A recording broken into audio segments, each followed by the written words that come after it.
Hello, Reverend Scott Gilliland. Hey, hey, So good to see you. good to see You're you. joining us from the playroom, looks I like. am. Yes, this is my daughter's playroom. You can see the stack of board games over here. This is what COVID life looks like for us.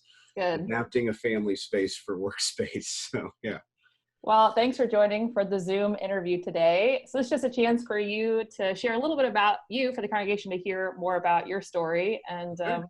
yeah, in this tech world that we're in, it's great that we can have this conversation and record it and share it. Yes. So Thank you thanks for for being inviting up me. Thanks for for it. taking time. Well, Yeah. I should begin by saying, like, I just think the world of you. Like, the more I get to know you, the more we have conversations about this pastoral transition. Like, I just think you are the one for Arapaho. Like, I see how the Holy Mm. Spirit has been at work through this. And yeah, I'll like get teary thinking about it because I think you're so gifted for this moment to lead Wow. this congregation. And Wow. yeah, so that's my just Thank you, want to Blair. begin with that. That feeling is mutual. I got to tell you, when I got the call, my first thought was like, "Wow, I get to follow Blair," and then the second thought was like, "Oh, geez, I have to follow Blair," because I know that you've done tremendous work there, and clearly the people of Arapaho love you and just love pastors. So I'm super lucky to go to a church that knows how to uplift and love pastors Well, well. I had the same feeling about Jack Soper. I was Sure. like, Oh, I oh can't goodness, imagine. Jack Soper, he's amazing. He's a legend. So Yeah. but I guess Yeah. that just speaks to this congregation, like that Mm. it's in the DNA to have this justice oriented, inclusive kind of community that is a space for pastors to bring their full selves, Mm. and to just thrive. And so I just can't wait. I have truly found my voice through Arapaho, and I think that you will just be able to share your gifts, and God will use that in amazing way. So That's I awesome. I can't wait to see what happens. That's awesome. Yeah. So okay, I like to so I want to be Krista Tippet from On Being. If you're familiar with the NPR show On Being, she's a great interviewer, and I just want to be like her. So she always begins her interviews with this question: Tell us about the religious or spiritual background of your childhood. So that's just like a big open for you to Man. talk about your childhood or your growing up, but what your religious or spiritual background is like. So my introduction to religion and spirituality was actually through my grandparents. I had a childhood that was idyllic, and it's one of those childhoods you don't realize is so good until you've grown up and realized that everybody else's wasn't the same, right? Right. So I would spend the summers with my grandparents on Lake Oconee in Georgia, and I would go to Greensboro UMC for VBS, and that was the very first thing I ever did in church was summer VBSs at Greensboro UMC at my grandparents' church. I'd be with them for 6 or 8 weeks a year, so or in every summer. So, VBS always happened during that time. Hmm. And so by the time I was in the third grade, I had been to a few VBSs, and I think I had the awareness that other kids went to like church beyond VBS, and so I came home from school one day and asked my parents about, hey, do you think we could go to church? And of course, they felt like this big in that moment because my mom had been raised by my grandparents. She was a lifelong Methodist. My dad was raised Episcopalian, and so we found the local neighborhood church in our town in Bedford, Texas. And so we went to William C. Martin UMC in Bedford, starting in the third grade for me. And I mean, the rest is kind of history. That's the church that formed me and raised me. It was a church where all sorts of people from all different backgrounds or belief about the Bible or about Jesus. And what I tell folks is I didn't really come to know Jesus so much in the Sunday school classroom, although I had great Sunday school teachers, but it was really through swinging hammers and breaking a sweat in, Russellville, Arkansas, or Ponca City, Oklahoma, or Saginaw, with the mission trips and the kind of missional focus that my church had growing up. And so that's where I really came to understand what it meant to be a Christ follower. And yeah, that's my best answer for that question. Well, I love that Ponca City, Oklahoma was included in your answer. So Yeah, man. I'm an Okie, so that's good. I love Love that. Ponca. With that hands-on mission experience. So then, your bio says that you then end up at University of North Texas, Mm-hmm. and you begin to do some maybe deconstruction Yeah. of like what do I really believe in. So tell us about that, and then how you ultimately came to. This is a big question. This may take a little bit. We want to hear your journey, then how you end up wanting to be a pastor, United Methodist minister. How in the world did I end up wanting to be a pastor, right? Yeah. So I think like a lot of college students, like I said, my faith is kind of inherited, right? It was handed to me by grandparents, by parents, by leaders in my life. And so I love the fact that I have sort of a heritage in my faith, right? But I think there comes a point whenever you've inherited a faith that you have to make it your own. And we say that happens in confirmation, but sometimes that really happens, I think, in that formative young adult stage of college or post-college, because you're beginning to ask the really deep questions. And maybe like someone like me who had a lot of privilege growing up, you're beginning to have those first like really challenging experiences, and those faith platitudes that you used to think sounded pretty good don't sound so good anymore. And then, being at UNT, which is, very diverse campus, we kind of think of it as that, oh yeah, that school up in Denton, but I mean, it's massive there. When I was there was almost 50,000 students. It's incredibly diverse, every kind of faith background, every kind of, and I had encountered that some in high school too. I went to a high school where 40 different languages were spoken on campus, and every single faith you could imagine was practiced by somebody. And so all of that just kind of created this stew of, well, who am I then? What do I really believe? Tried going to a Bible church, honestly, because there were a couple of girls that I thought were cute that were going to that same Bible church for the campus ministry.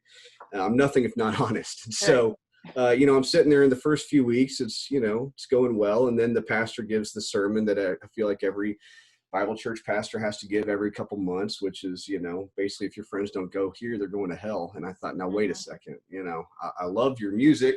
The people at the door are pretty nice, but I can't do this. And no, I'm not this. And then I found my way into the Denton Wesley Foundation, and Cammie Gaston, Reverend Cammie Gaston, who's now the director of leadership development for our conference.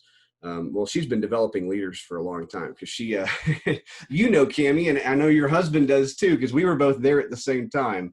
Yeah. That's where I met Adam. That's where I met Brittany Melrose, then Brittany Burrows, and several others who are now pastors or serving in ministry settings. And that was a community that helped me kind of put my faith back together. And it's not where I first discerned a call, kind of stumbled into the calling. I worked for my home church through college. After college, they offered me a position of full-time, 30 hours a week, right? Which I wasn't working a part-time job to round that out. It was paid for 30 hours, but it was a full-time job as the youth director. And so I did that for about 18 months. And the part that doesn't make it in the bio is the hard part is that I was there during, looking back, which was kind of the dying phase of my home church. And so I really had to confront sometimes the ugly truth of what church can look like, especially when it's going through a really hard season. And it was compacted by the fact that it was my home church. And so I had those same leaders that were in my Sunday school classes and leading me and swinging hammers with me. And, they were going through the stress and the trauma of a dying phase. And I left that position really unsure what I had gotten myself into, and if I was really called to even just work in churches, let alone be an ordained pastor. And so I ended up quitting that job and moving back in with my parents, like every 21-year-old wants to do, live in the dream. Right. And my room, I moved back into the guest room. It was no longer my room. It was the guest room. And my posters have been taken down and replaced with, pictures of palm fronds or something. And so I tried finding a job and couldn't. You saw the bio said I was trained to be an English teacher. That was when the teaching bubble burst in North Texas. And so couldn't find any work, and finally kind of prayed that unemployment prayer late one night. I don't know how I feel about it theologically, but it's where I was in that moment of like, God literally opened any door and I will walk through it. I'll work for Home Depot. I'll flip burgers. I don't care. And that night, one thing I tell folks is I'm a recovering cynic and a skeptic. I really, really hate cheesy testimonies because of that. And I also believe that God has a sense of humor, because I have kind of a cheesy testimony where I prayed that unemployment prayer. And that night at 12:30, I get a Facebook message from a former colleague who was then working at Lover's Lane as the kids ministry pastor or director. And she said, Scott, I want to talk to you about coming to work at Lover's Lane in the kids ministry department. I hear you're looking for work. And I thought, okay. There it is. that was kind of the message that stumbled me into the rest of my life, right? So I responded to that message. I come in for an interview. I met Stan Copeland, the pastor at Lovers Lane, got hired pretty much on the spot. I met Reagan on staff there. We got married a year later. And together we kind of discerned our calling in a large way because of the healing we experienced at that local church. I found in Lovers Lane, it's the same kind of spirit I found at Arapaho, which is one of the reasons I'm so excited to come, is this deep commitment to preaching the gospel and connecting people with Jesus as Lord and as the one who can give grace and hope and healing and mercy in a tangible way. And yet also doing that with an inclusive mindset that says everybody's welcome at the waters, everybody's welcome at the table. And so I think seeing that lived out in a real and tangible way, in a healthy, vibrant way, allowed me to see like, okay, maybe there is a place for me. Maybe this is something I could see myself doing. And so then I guess over the course of a few years of prayer and discernment, and coaching through BOM processes, here I am. So that's my long-winded answer to your question. Yeah. Oh, that's a great answer. Yeah. So you've been, you and Reagan then started a worshiping community at Lovers Lane, Thrive, in 2015. And so you've been a part of that community, and you've been the pastor, and you've grown that church to, the church within a church, I guess, this worshiping community, to be 300 people and just this real vibrant place. So over these last 5 years, as you kind of lived into that role of pastor, like what would you say is your favorite thing about being a pastor? So I love the moment that people realize. One of my favorite things when I meet with someone for the first time, or maybe they've been coming for a while, but they asked to meet with me. We go out to taco joint or something. One of your questions I know coming up is about my favorite restaurants. I can always eat tacos, right? So I'll say, hey, how about tacos? We go and get tacos, and I'll see them sort of fidgeting and squirming in the chair. And then they'll say, I have a question for you, Pastor. And I say, okay, bracing myself, man, they're really torn up about this. And it'll be something like, so what do you think about people of other faith backgrounds? What happens to them? Is that okay to ask? That's really what their question is. Is that okay to ask? The question is not really the question. The question is, can I ask this question, right? And then when I say, that's a great question. I get that question from pretty much anybody who ever meets me. That's like a top 5 question. And all of a sudden you see their whole body just relax and they breathe because they realize this pastor's not going to jump on them for trying to ask a question about God, right? I love that moment when people realize that we actually want to encourage questions, encourage dialogue, encourage conversation, and not easy answers. I love that. I love just marking the spiritual and life milestones of people. I love weddings. I'm honored by funerals, the sacred spaces we step into, the baptisms, the confirmations, the pastoral care moments where someone comes and maybe it's a wedding I've officiated, and then they say, hey, actually, we're having a really hard time. I love that. I don't relish it, but I love that I get to be in that space, and that the church gets to be in that space. So those are the kinds of things I love being a pastor. Yeah. Wow, that's great. And your openness to questions. I think that's such a Wesleyan way of being, and I know that for so many people that have found their way into Arapaho United Methodist Church, it's because of that openness. Let's have conversation, bring your questions. And there's no question that is not allowed to be asked, and I love that you embody that too. So along that line, then, do you have like a particular theological idea that you love to preach about, that you love to teach about? Theological idea. I love anything. I like getting into I think y'all just did a series on this, but what Jesus didn't say that, or something like that. That's right. Yeah. So I love unpacking a lot of I call them, the pleasant, pithy statements, right? They look good on Bed Bath & Beyond wall hangings, but then when you actually like put them into real life, they turn out to be pretty junky. And they just break down real fast. I love addressing those kinds of folksy theologies that people think all Christians believe, and yet very few of us actually do, especially in the mainline tradition. I love teaching about Wesleyanism. I think that for too long, Methodists have not really claimed our uniqueness in the theological world, and that we are not the same as our Calvinist sisters and brothers. I love my Baptist friends, but we don't agree on a lot theologically and some like really important things. We all believe in Jesus, but there's a lot different too. So I love uncovering those kinds of questions. I'm a total nerd, so I love getting into like science and faith. I wrote my credo on theology and cosmology, and kind of Jesus is like a wormhole. So like space, like the space launch this past weekend, in the midst of what a truly difficult and gut-wrenching week, that was a small moment of joy for me, because like 5-year-old Scott just thinks space is the greatest thing ever. And I love pairing that kind of stuff with faith as well. Yeah. Wow. I love that. Well, I know, again, Arapaho will love to receive that and receive the way you put science and religion together. Yeah. So that's really exciting. I hope they don't get sick of it. So tell me about then, this is a hard question. And we, before we start recording, we were just saying how hard it is to pick a scripture passage that you love, one of your favorites. What would you say right now that you're drawn to, I guess? I'd say right now, one that is always helpful for me, I think about this COVID season, right? Or just any season when you sort of start to wonder, like you feel overwhelmed, you wonder what your purpose is. You start to ask the really deep, powerful questions, right?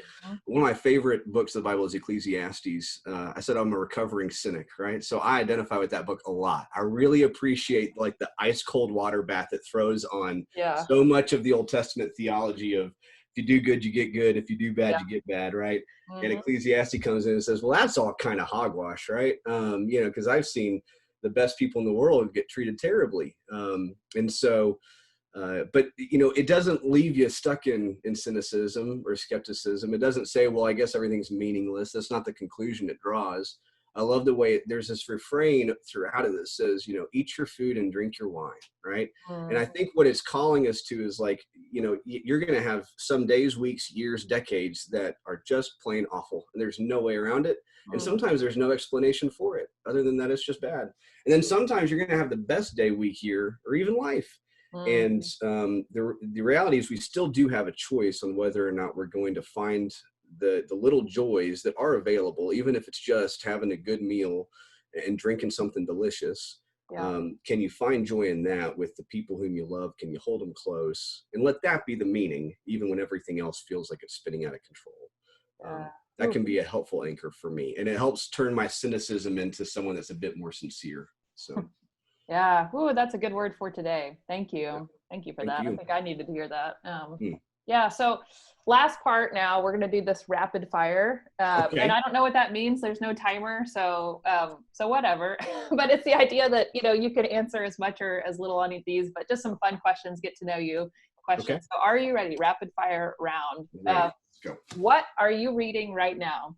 What am I reading right now? So the book I'm currently enjoying a lot is a book called, little TMF shout out for Pastor Blair, but this is Gil Rendell's book, Quietly Courageous, which is like, you can see I'm a highlighter. I've got all my highlights going. I'm still like only halfway through, and it's an incredibly good unpacking of why church feels so different today, and why there seems to be a generational disconnect, and where in the world do we go next? So I love this book. Gil Rendell knows what he's talking about. He's been doing this for a little while. The book that I just purchased and I'm excited to read is evidently the official book of Arapaho, as I'm seeing so many people talk about, the Book of Longings. Yes. By Sue Monk Kidd. So I figure I better get on board so I have something to talk about with the good people of Arapaho when I get there. I've never read anything by Sue Monk Kidd before, so I'm really excited to get into her work on the sacred feminine. I've listened to Aaron Mains's podcast with Brandy, the subject, so I'm excited to read this book and dig into that. I also love reading detective, like mysteries. I read an Agatha Christie. That was the last one that I just finished, I guess. I love that. That is great. I did not see that coming. I love that you love Agatha Christie. Excellent. Yeah. Book of Longing. So there is an AUMC Reads for those of you that are watching and you haven't heard. If you want to join this Facebook group that just kind of started organically, and it's just sharing what we're reading. And so Brandy posted on there, Book of Longings. This is a must read. And so I commented and I said, I'm really looking forward to reading this when it's my turn at the library to receive it in approximately 87 days, and so Bob Nelson, member of our church, saw that and he dropped off the book. He just finished it that he had purchased. So thank you, Bob. I will be reading it too. I'm just now starting it. So awesome. Yeah, I think that's a must read for the sacred feminine here. Okay. Rapid fire. Here we go. I know, I'm not doing good at the rapid fire. You're doing great. I shouldn't be talking. I should be. Okay, here we go. Next one. This is a good, I want to know the answer to this. What is the last show you binge watched? I mean, we got on the Tiger King bandwagon like everybody else. We also watch Dead to Me on Netflix. Yes. Very good kind of soap opera-y dramedy. Yes. I think Dead to Me was the last one we binge watched, though. Excellent. We constantly recycle The Office and Parks and Rec. Okay. Yeah. Wonderful. Yeah, I will say Adam and I have done both of those, Tiger King and Dead to Me. So yeah, we're with you. Favorite concert? Favorite concert.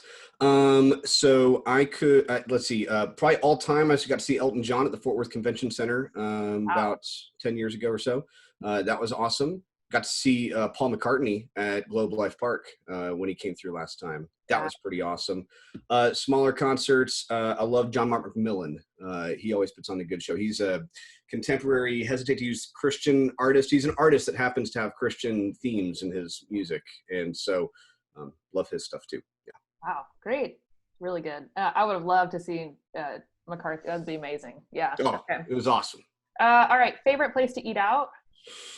Oh man, anywhere, Tex-Mex, burgers, barbecue. I mean, really, I'm a human garbage disposal. I will eat anything. I really am. I'm super adventurous, so I love it all. I usually have to find my favorite Thai joint, though. I get kind of picky about my favorite Thai joint. All right. Well, there is one at the corner of Arapaho and Coit and Campbell. Anything you want is at Coit and Campbell. I noticed. Yeah, literally, it's all there. There is a wonderful Thai restaurant right there too. So okay, good to know. Check it out. Okay. Favorite meal at home? Now I know you cook. Like you're kind of. I do. So what's your favorite meal to cook? Oh man, so I got a Traeger smoker, a barbecue smoker for Christmas. So I've been doing a lot on that. I gotta say, I do a pretty good steak. I also love, we do a fish dinner. I love anything. My mac and cheese and my maple bacon Brussels sprouts are my two best sides though. Okay. Yes. Anything with bacon and then maple. Those are two maple bacon. Yeah. It helps to balance with the Brussels sprouts. Yeah. You forget you're eating vegetables. Yeah. Right. Okay. So if you had a free day, how would you spend it? Free day. Well, we don't get really free days now. Right. No, I mean, I think Reagan and I love to, so my wife's name is Reagan. She's also a pastor. She's going to be an associate at Christ UMC up in Plano. And we've got two kids, Andy and Jude. Andy's 4. She is 4-year-old and Jude is 9 months old. And we, when we have free time, if it's me personally, I like to go to like Alamo Drafthouse. I go to see movies by myself. I don't think that's weird, and I'll challenge anyone who thinks that it is. It's not designed to be a social engagement thing. Let's all just be quiet and watch the movie on the screen, right? No. So if it's me time, I do that, or just really anything with the family. Going to the zoo, back when the zoo was open, going to a park, just letting Andy run around on a playground. We love that kind of stuff. So that's yeah. Great. Yeah. Excellent. All right. So last question. Okay. 3 words that people would use to describe you. Oh no, that's okay. Perfect, genius, and humble. Right. That's it. That's just nailed it. It's a great balance. Yeah. No, love it. I would say probably humor would go up there. I would hope people would think that I'm kind. And I probably do talk too much. Yeah, wordy. They'd find a nice way to say wordy. They'd say like, oh, he's conversational or so, but yeah, he talks too much. Well, I have enjoyed this conversation. I don't think you've talked too much at all. It's been great. Okay, last thing is anything you want to say to the people of Arapaho?